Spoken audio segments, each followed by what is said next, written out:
Good morning, everybody.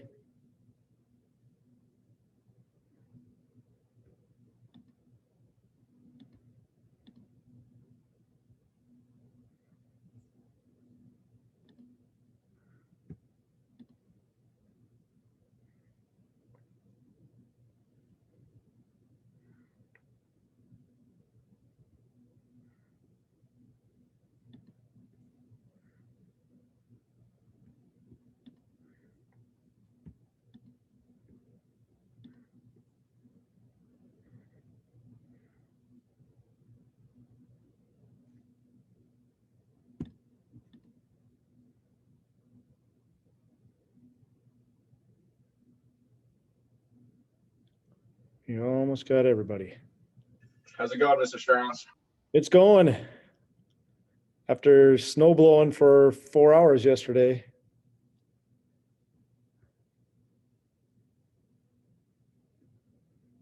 Are we going to need our textbooks today?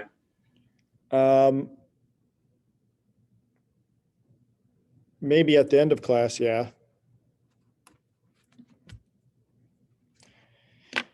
All right. It's 10 o'clock. So welcome back. For some reason, it seems like it's been a short time, but it also seems like it's been a long time since I've been with you guys. So I'm glad you guys are back and we're ready to start second semester AP Chem.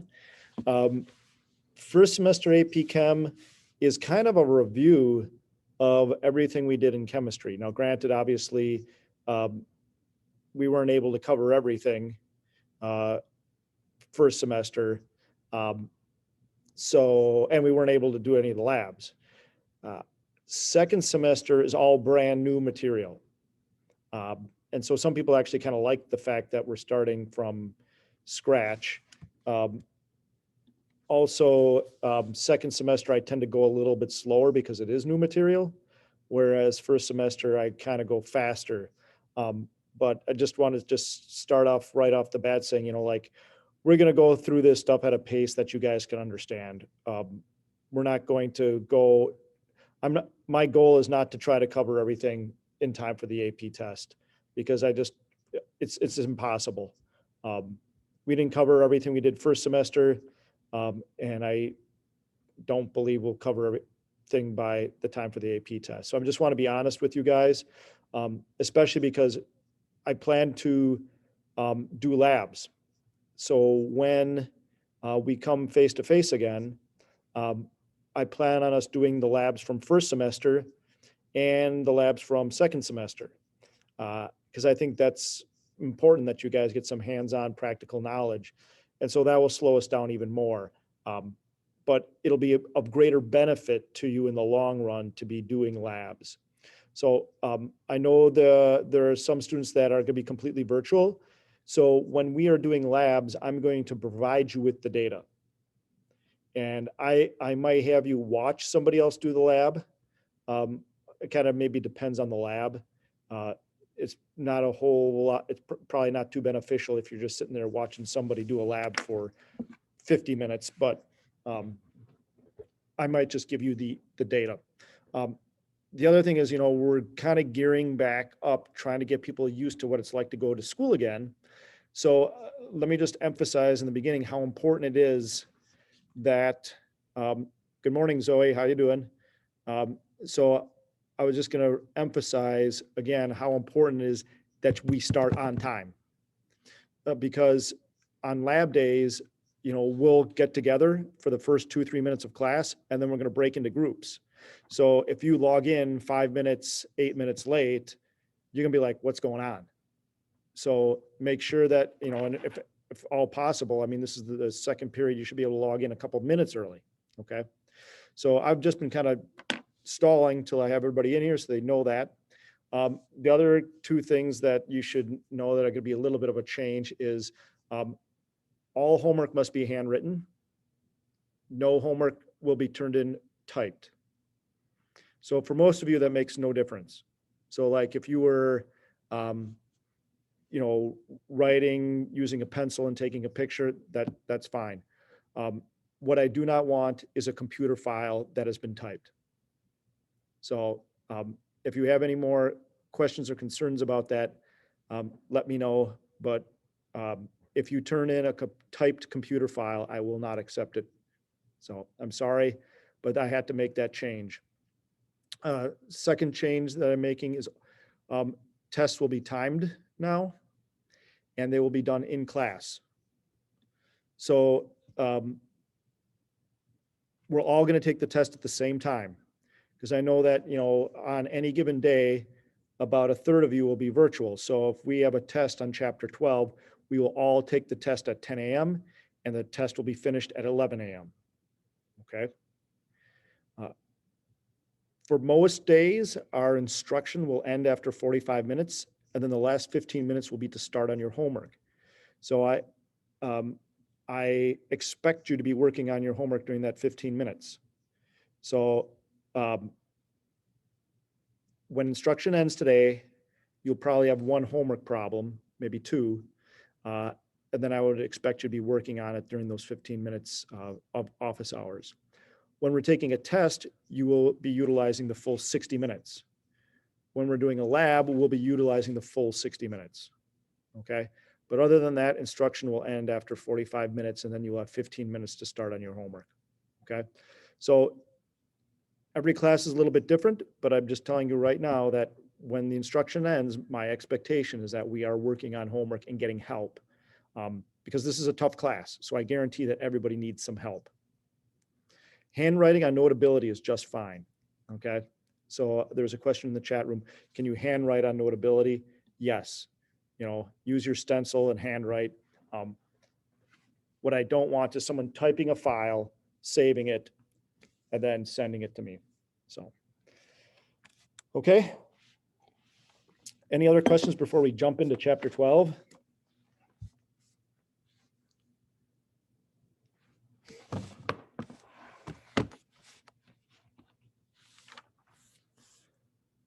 The test is happening that day, meaning you will not get the test ahead of time, okay?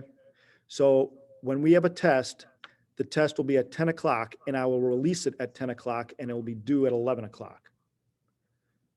So that means you will not receive the test ahead of time. Strauss, you're not wearing your white shirt, blink twice, or you're being held hostage. Good, I might be. So, yeah. All right, let's start chapter 12. And chapter 12, honestly, is the most difficult chapter, but we're going to go slow, okay? Because it is the most difficult chapter. So I'm going to switch over to my iPad. I'm going to take control.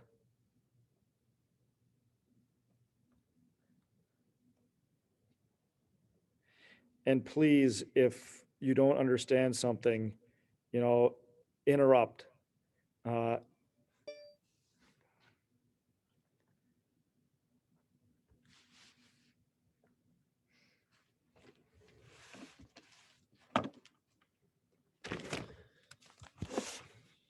Oh boy, I got to chapter 12.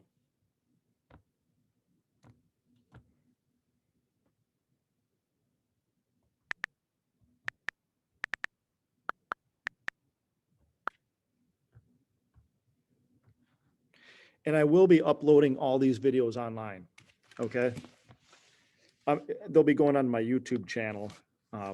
So, all right, so let's write the following equation. Hydrogen peroxide is a liquid. That's what the little L stands for. And hydrogen peroxide will turn into water and oxygen. Oxygen is a gas, water is a liquid. To balance my reaction, I'm going to need a 2 there. All right. So I don't know if you remember, but we can calculate the delta G of this reaction. And the delta G of this reaction is negative 237 kilojoules per mole.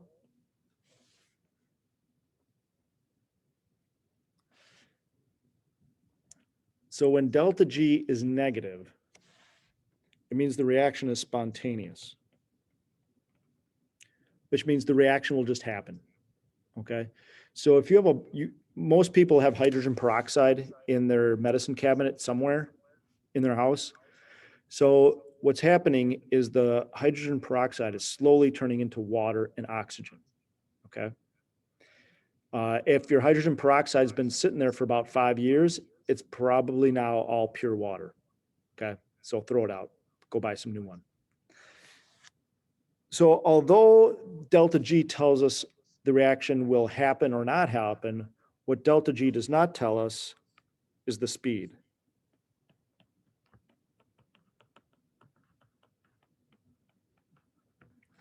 So even if, let's say, my delta G was 937, or even bigger, 1937, delta G says nothing about how fast the reaction goes. So hydrogen peroxide turning into oxygen, that's an extremely slow reaction, and it'll take years for it to happen, okay? So chapter 12 is all concerned about the speed of a reaction. Kinetics, okay? That's why it's called kinetics, the speed, all right? So there are 2 ways we can measure the speed of the reaction, okay?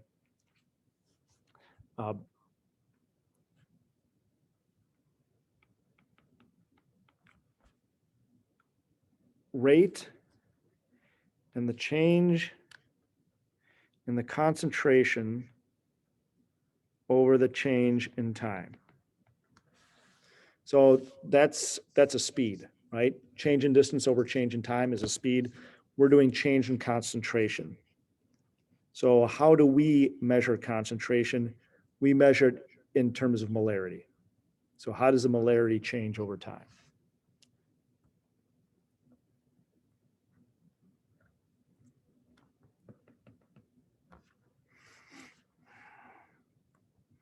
Brackets mean concentration.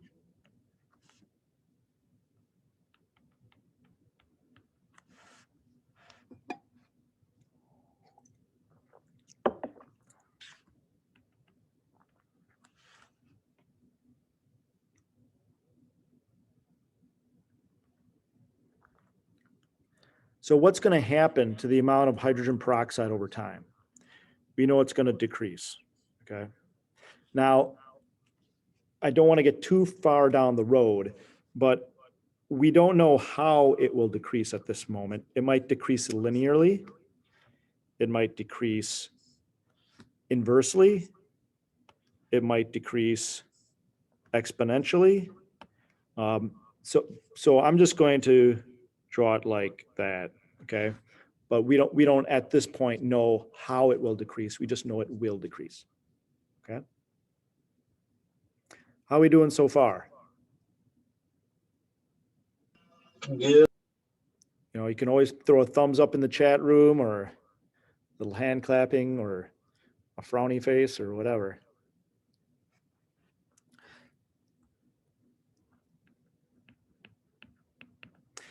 So hydrogen peroxide is going to decrease. So I can measure the speed of the reaction by seeing how much does my molarity change of hydrogen peroxide over time. So you get out the stopwatch, measure the time. We could use different devices. We'll do a lab where we're going to measure the concentration decrease. All right. Now, sometimes it's easier to measure the increase in concentration of your products. So sometimes it's better to look at the reactants, sometimes it's better to look at the products. Because what's going to happen to the amount of water? It's going to increase, right? Now there's only one speed to the reaction, okay? There's only one speed to the reaction.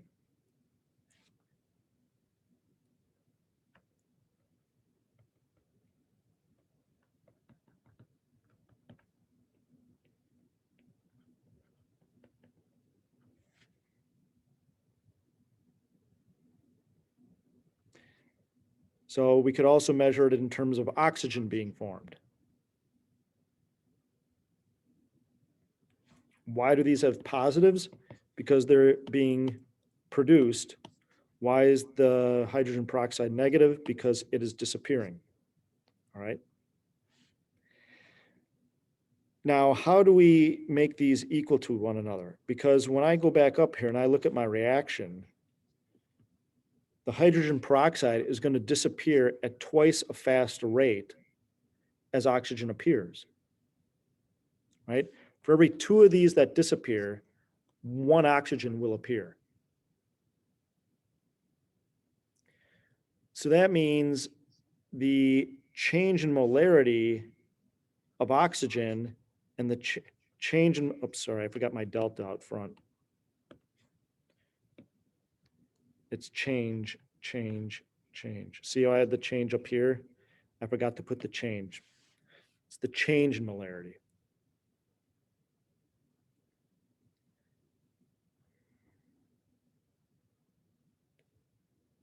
So the change in molarity of the hydrogen peroxide is going to be different than the change in molarity of the oxygen because of the mole ratio in the equation.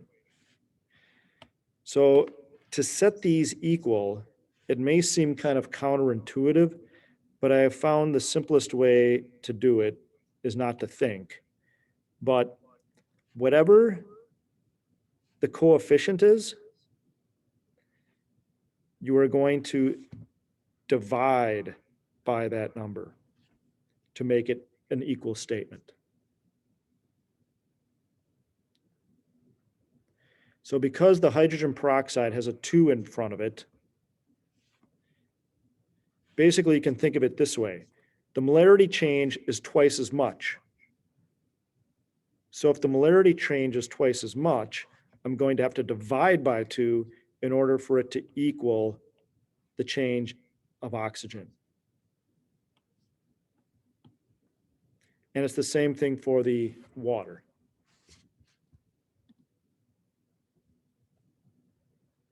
Oh yes, it's also the change in time. I forgot to put the change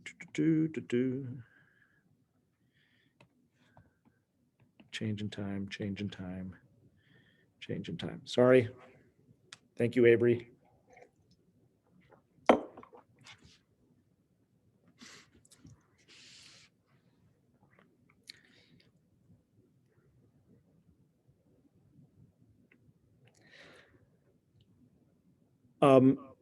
Oh, by the way, the reason why I was asking you about if you guys had 0 hour or not is because we were toying around with the idea of basically blowing up the science department to schedule because we have to find a physics teacher. One of our physics teachers is going on FMLA, so we had to try to find a physics teacher. So, but we're not going to move this class. It's going to stay second period. So no worries, but that's why I was asking. All right, so there's only one rate. Remember that there's only one rate for a reaction. If you get confused, think about if you're in a car driving with your friends, all 4 of you are traveling at the same speed. Okay, you don't have different rates. Okay, you're all traveling at the same speed if you're in the same car. So a chemical reaction only has one speed. Okay, even though the molarities may change differently. All right. I will hand out to you, for those of you who are in calculus, a calculus-based explanation. It might make more sense to you, but the explanation that I'm going to give the class is a non-calculus based explanation. So, all right.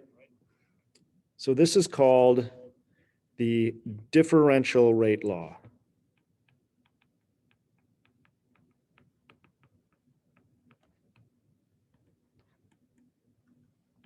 Okay. There's another way of calculating the rate, and that's called the integrated rate law.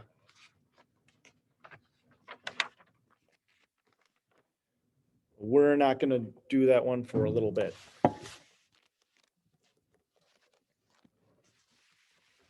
Juggle some things here.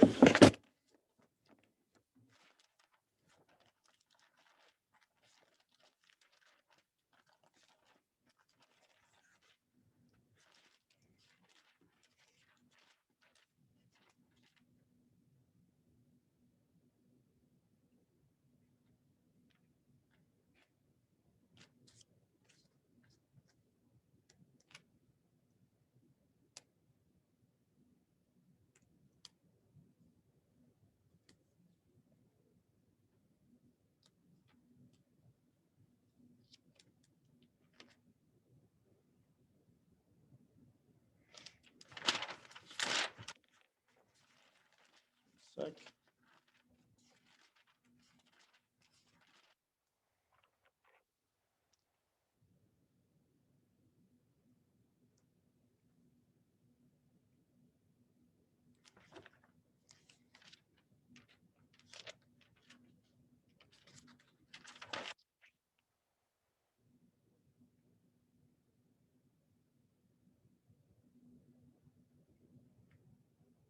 Nope, sorry. This one's called the integrated rate law. Sorry. I thought I made a mistake. Integrated. All right. So the integrated rate law depends on time.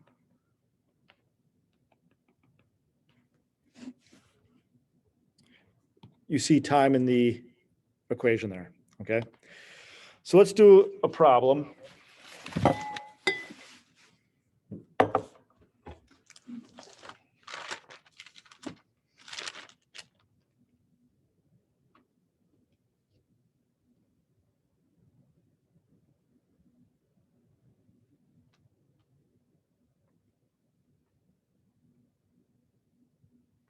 So here's an example, and you will be given a data box.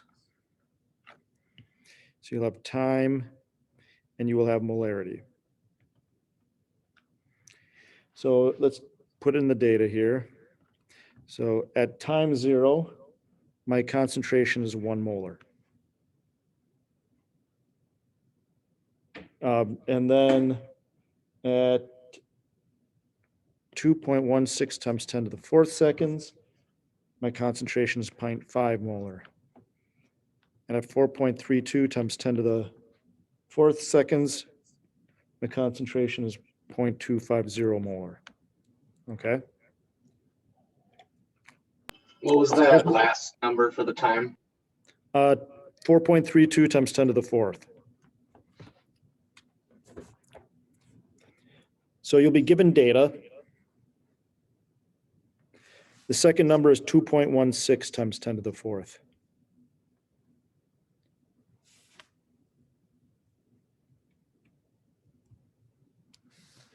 So if we're asked to calculate the rate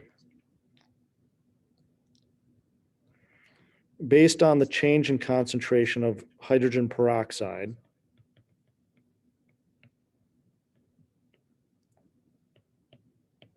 we would use that equation. Because this, sorry, I should label this better. This is the molarity of hydrogen peroxide. Time is in seconds. Thank you very much, Avery. We should always have units on everything. It's important to have the units. So we've got our molarity of hydrogen peroxide, and we've got the time in seconds.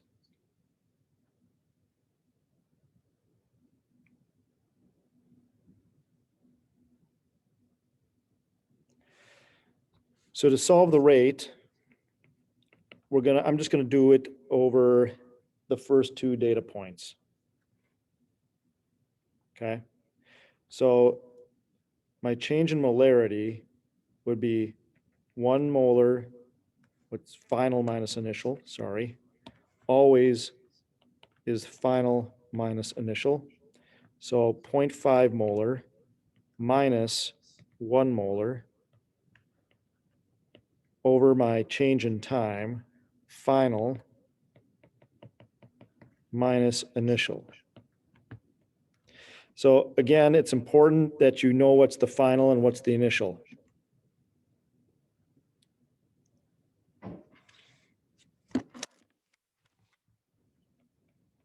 So if you have a negative, well, 0.5 minus 1 gives me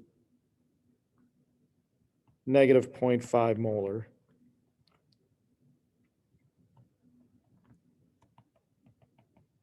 So when you have a negative times a negative, it's going to be positive.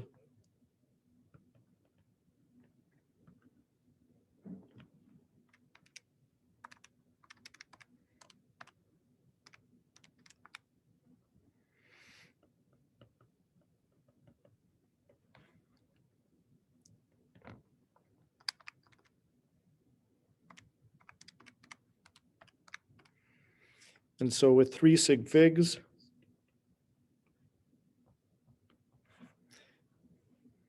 And I'm going to label my substance.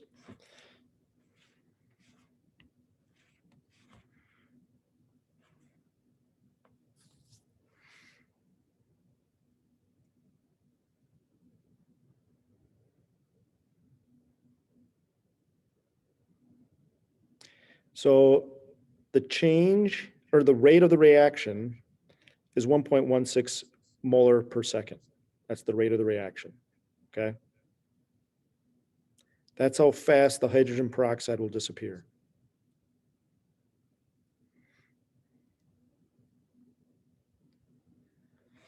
Now, if I asked you, how fast is the oxygen going to appear?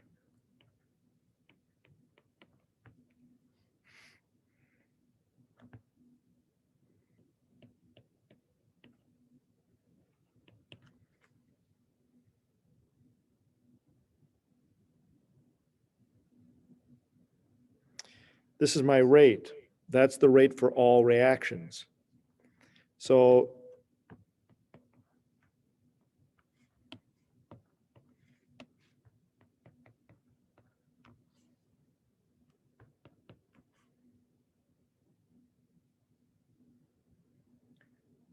how much will my oxygen change during that time?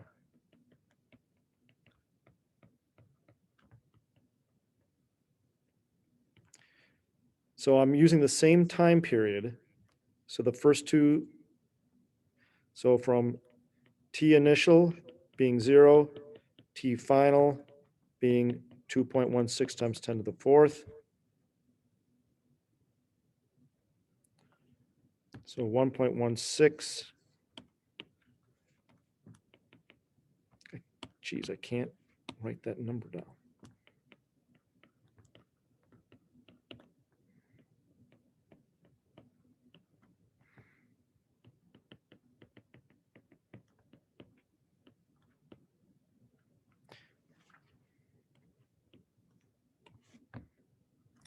So I plugged in my rate. I'm solving for the change in concentration of oxygen. I got my time on the bottom. So my oxygen will change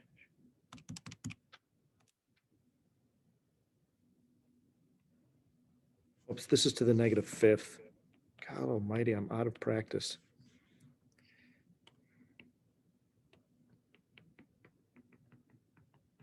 I'm glad we're not keeping track of errors because I think I've already made 10.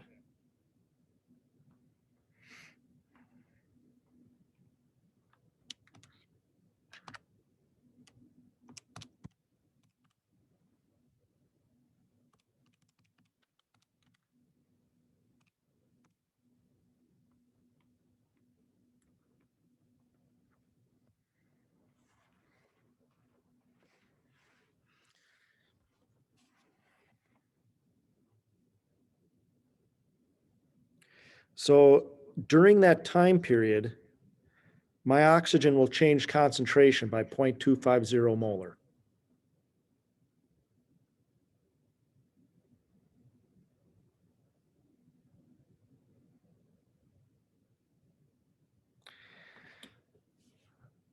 Another way you could look at it is something like this. Let's make this little data table. Time, concentration of hydrogen peroxide,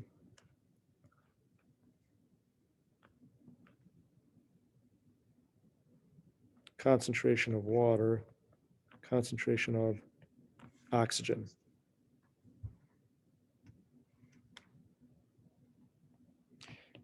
So let's assume we had no products to start with, and we had 1 molar of hydrogen peroxide.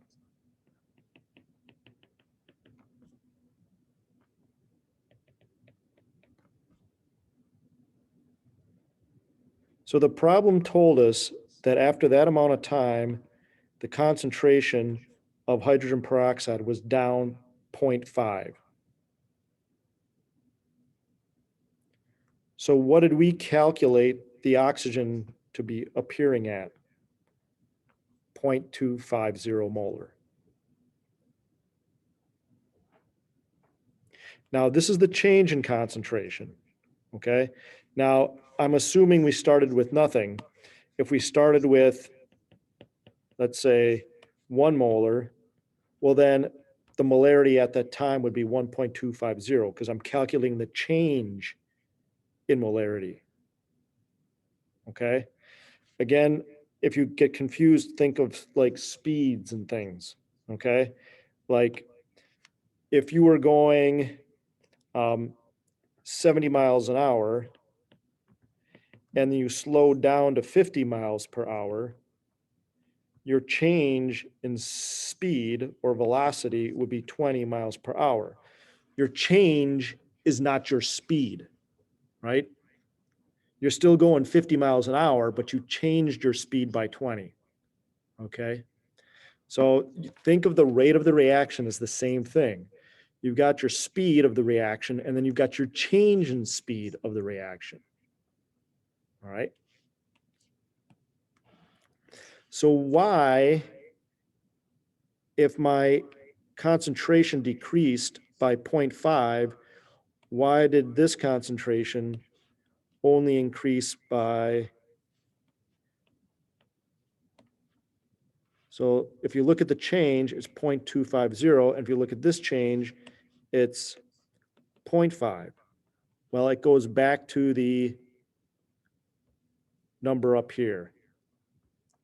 Because there's a 2 there, the hydrogen peroxide will be disappearing at twice the rate as the oxygen is appearing. How about the water? Because they've got the same mole ratio, the water is going to appear at the same rate.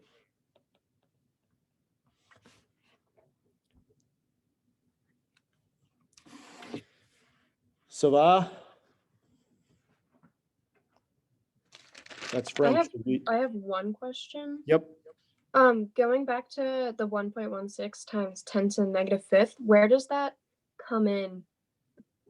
So I calculated that up here. So I took 0.5 molar, I divided up by 4.32 times 10 to the fourth, and I got that answer. That's my rate, okay? Okay. So that's important to realize, like when I scroll up here, that's the rate. And that's what I mean by there's only one rate for the reaction. All 3 of these equal that one rate.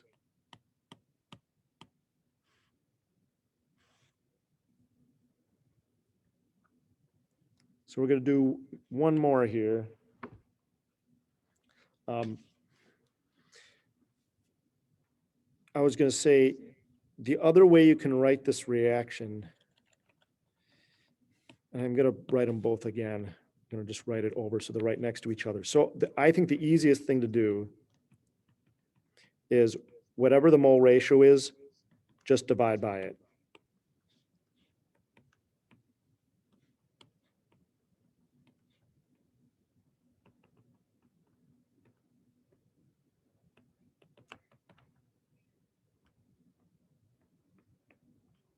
Okay. But you could do it this way, and it would still be a true statement.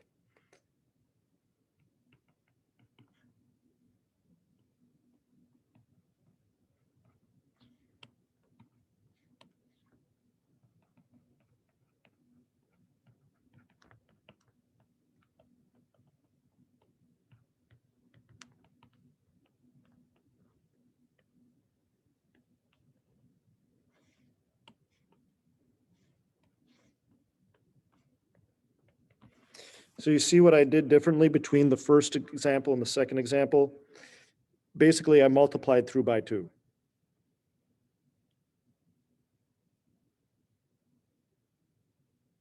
And you will get the same answer for the rate. Okay?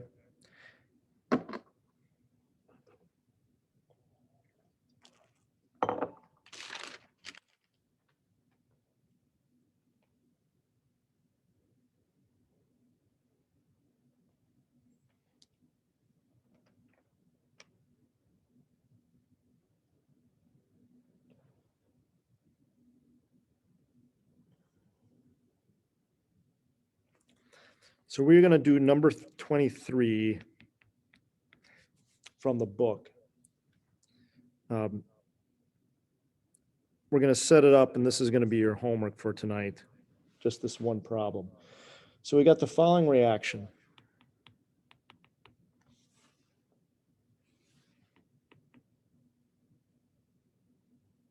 Actually, you know what?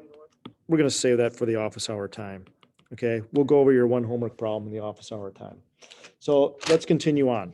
So this is called the integrated rate law. It depends on time. But one of the problems with this is, and if, why don't we calculate it real quick?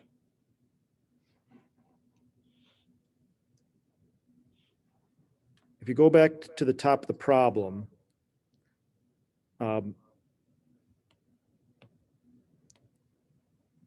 I picked these first two data points. What if I picked those two data points? Okay. What's my rate going to be then? So let's just do that real quick. So in that case, my concentration is changing from 0.2, so final minus initial. My change in time,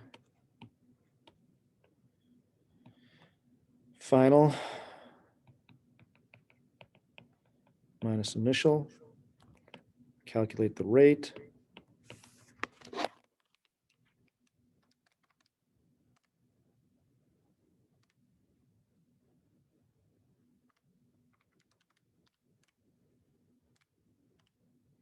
And I get 8.68 times 10 to the negative 6 molar per second.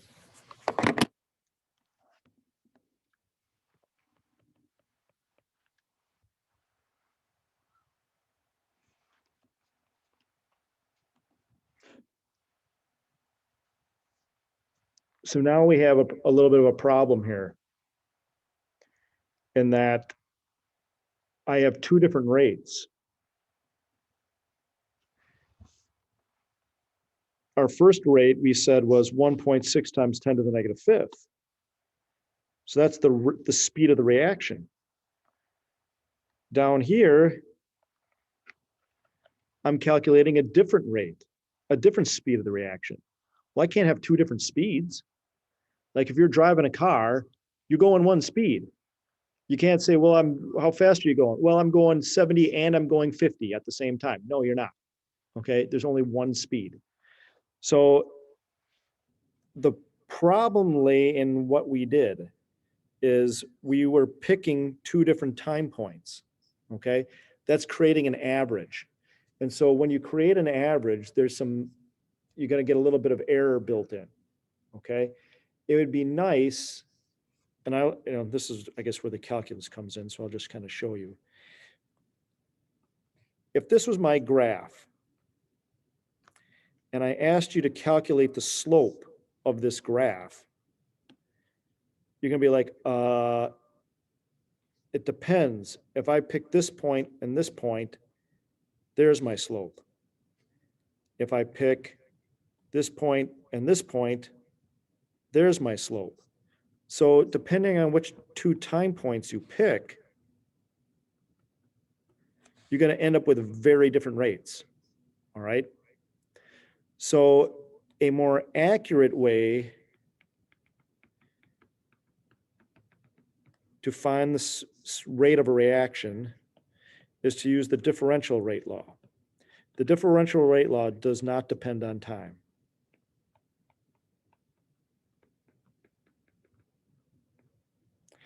And here's the general form of the differential rate law. And we're going to start with a simple reaction, A goes to B.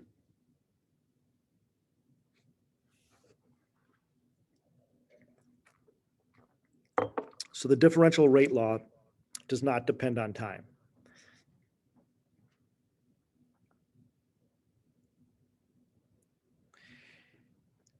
K is the rate constant. A is the concentration in molarity. N is the rate order.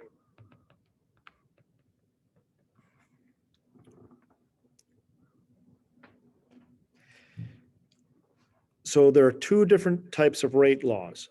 The integrated rate law, the one we just went over up here, and then we got the differential rate law. Now, the differential rate law is superior because it doesn't depend on time, okay? I'm not going to go over where the equation came from because you need calculus. For those of you who are in calculus, I'm just going to give you a handout and then you can read it over on your own. I'd say have a chemistry party, but we need to stay socially distanced. So, all right, the rate order can be any real number. Okay, so it could be any real number. In reality, the rate order is almost always 0, 1, or 2, maybe 1/2. So although, oh, we went dark.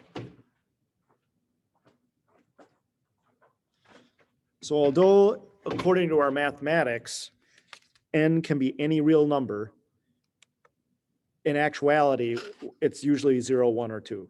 So if you ever have to guess 0, 1, or 2, okay? All right, so next. How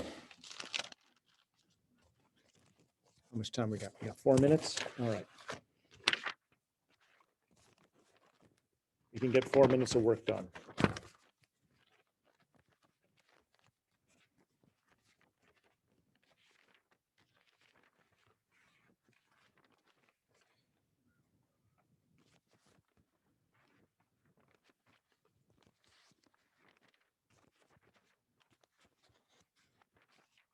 All right, so let's start with when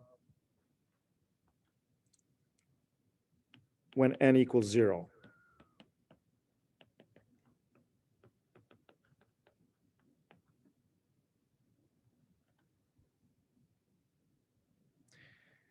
And I'm going to give you some data here. A data table. Time, concentration of A, because we're still going to stick with that simple reaction of A goes to B, and then our rate. And then we're going to calculate the change in rate. We're going to keep our numbers as simple, 0, 1, 2, 3, and 40 molar, 30 molar, 20 molar, 10 molar.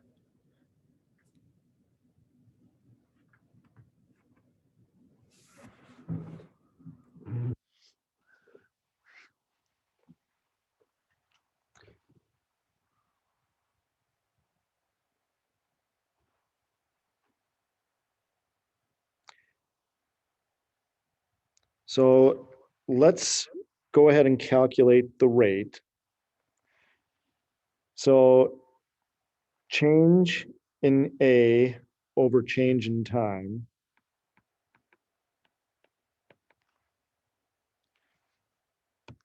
So my rate is 10 molar per second. Do the next 2 time periods. So it's changing by 10 to negative.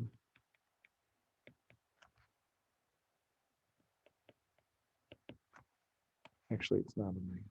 Yeah, it's final summation. No, the negatives cancel.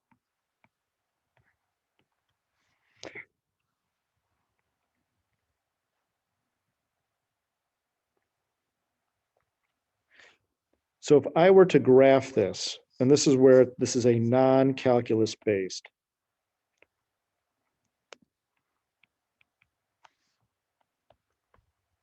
So you're going to end up having to memorize these graphs. This is where we're going to end it for today.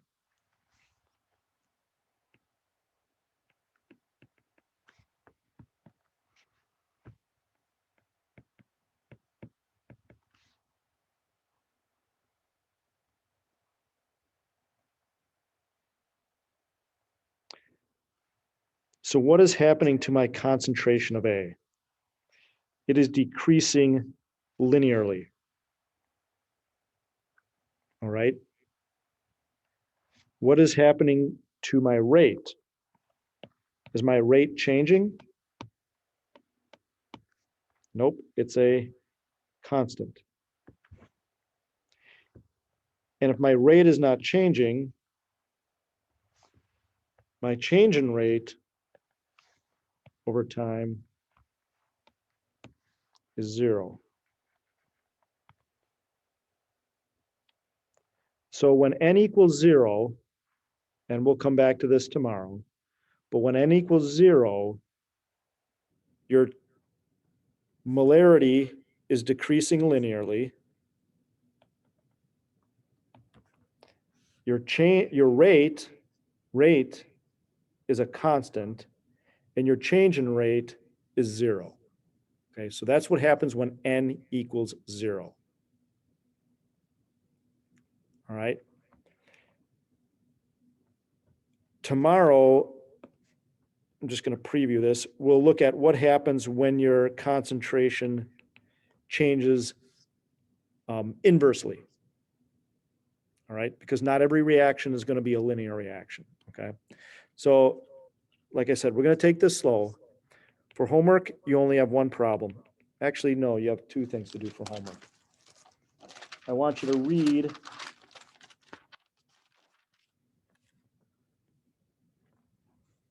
pages 553 to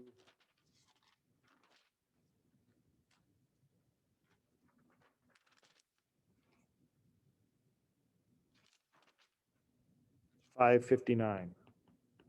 Okay. It's only 6 pages. It's going to take you 20, 25 minutes to read it because you have to read for understanding. Okay. So take your time, really digest it. And then number 23. Okay. So for those of you who want some help on number 23, you guys can stay on the line. If you want to just tackle number 23 on your own for homework, that's fine. We're not going to submit it. I'm going to wait till you learn enough where you can submit a bunch of problems. So you won't be submitting number 23 for homework, but I would like you to try tonight. So like I said, you guys feel free to log off if you want to log off. If you want to stay on and get a little help with number 23, feel free. All right, you guys, have a wonderful day.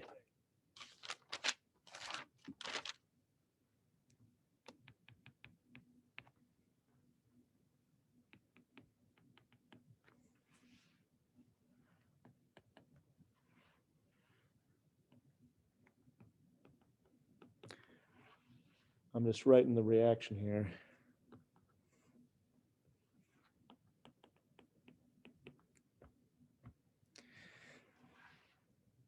All right, so it says here, during a certain specific time period, 0.0048 moles of pH3 is consumed in a 2-liter container.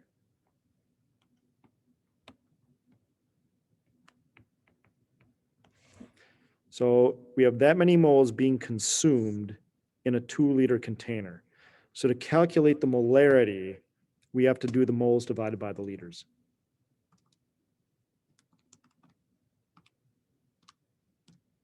So this is my molarity.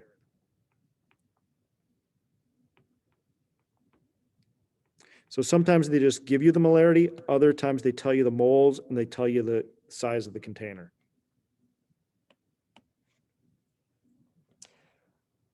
The first thing we're going to want to do is to write down our integrated rate law. So my rate, and this is where I think it is easier just to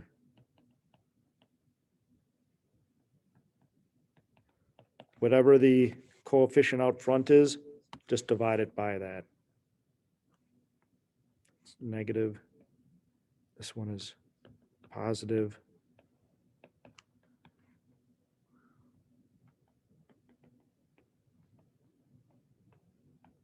So we write our rate law.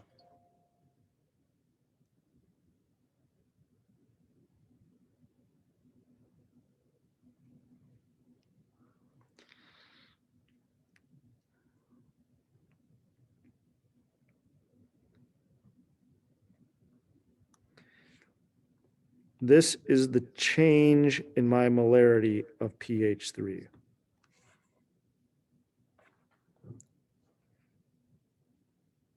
So I'm just going to read the problem out loud here. It says, in a certain experiment, the pH3 changes by 0.0048 moles in a 2-liter container every second. So this is the change in this. Now, what is my change in time in the problem? They say it's happening every second. So my change in time is 1 second. So if I wanted to calculate my rate, it would be 0.0024 divided by 4 times 1 second, because my delta t is 1 second. That is that. Go away. Calendar. So my rate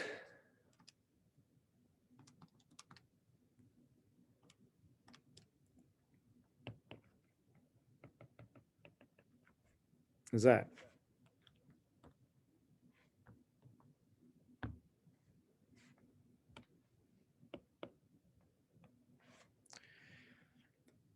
So then if I want to find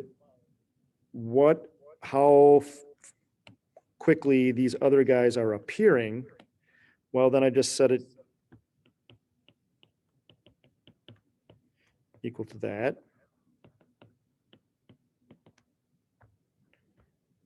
And then I set it equal to this.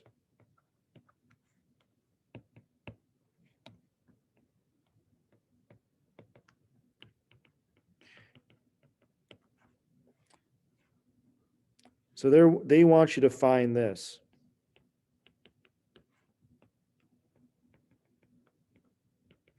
They want to find out how much the reactants or the products are changing by. So now I think you guys should be able to figure it out from here. Because all you got to do then is basically, delta T is, in this case, is 1 second. They could have picked any time period. I wish they would have picked a bigger time period, like 15 seconds or something like that. But your delta T is 1 second. Then you have everything else you need to solve. All right? Any questions? Oh, you all stayed online.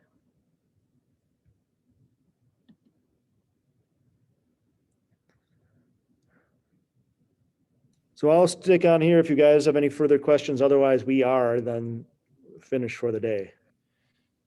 So the delta, like P4 is just 6 times 10 to the negative 4th, right? Because Correct. it's just Because- moles per second times second, which cancels out the seconds. Correct. Okay. Should put that on there. And so it's the same thing for the hydrogen. The only difference is you got that 6 down there.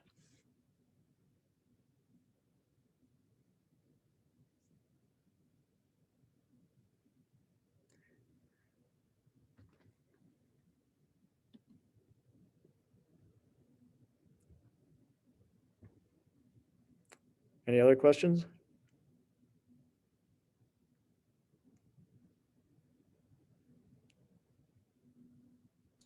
Bye, Strauss. See you later. Have a good one. Thank you. Bye, thank you. See you tomorrow.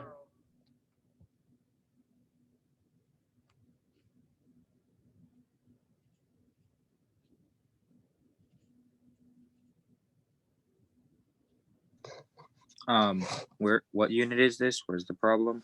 Chapter 12, number 23. Okay.